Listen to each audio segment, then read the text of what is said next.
Umabot sa 30 bilyong piso ang tinatawag na allocables ni na presidential son Sandro Marcos at former House Speaker Martin Romualdez. Ayon sa PCIJ, ito raw ang bagong muka ng pork barrel at ang dalawa ang alleged pork barrel kings. May sagot naman ang Malacanang dito. Ang detalye sa agenda report ni Ivy Reyes. May tiwala ang Pangulo sa anak niyang si House Majority Leader Sandro Marcos na kaya nitong tugunan ang mga kwestiyon laban sa kanyang allocable projects sa 1st District ng Ilocos Norte. Ang allocable ay termino sa DPWH na nangangahulugan na automatic fund sa ahensya para pondohan ang mga infrastructure project na nakatuon sa social development.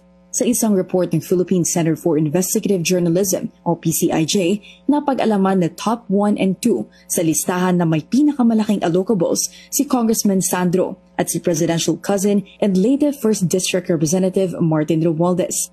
Ayon sa PCIJ, sa 1.2 trillion peso allocables mula 2023 hanggang 2025, 15.8 billion pesos ang napunta kay Congressman Sandro at 14.4 billion pesos naman kay Congressman Martin.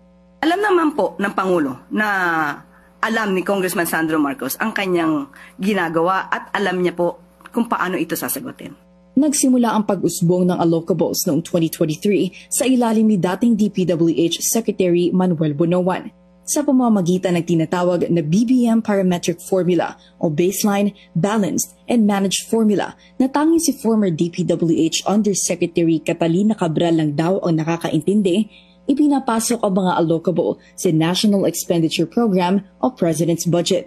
Kung bakit nanunuot mula sa District Engineer hanggang sa pinakamataas na pwesto sa DPWH ang issue sa allocable, nagmumula kasi ang BBM Parametric Formula sa mga District Engineer. Sila ang magbibigay ng listahan sa mga kongresista ng allocable projects na sasapat sa ceiling fund per district. Mamimili ngayon ang kongresista kung ano-anong proyekto ang maisasama sa pinal na listahan ng kanyang allocable.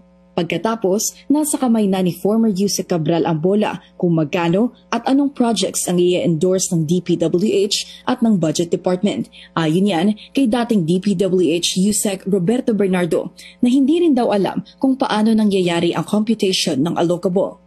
Kapansin-pansin din sa PCIJ report ang analysis nito na sa kabila ng trillion peso allocables ng magkamag-anak na kongresista, wala ni isa sa allocable ng Duterte allied lawmakers na sina Congressman Paulo Duterte, Isidro Ungab, Pantaleon Alvarez at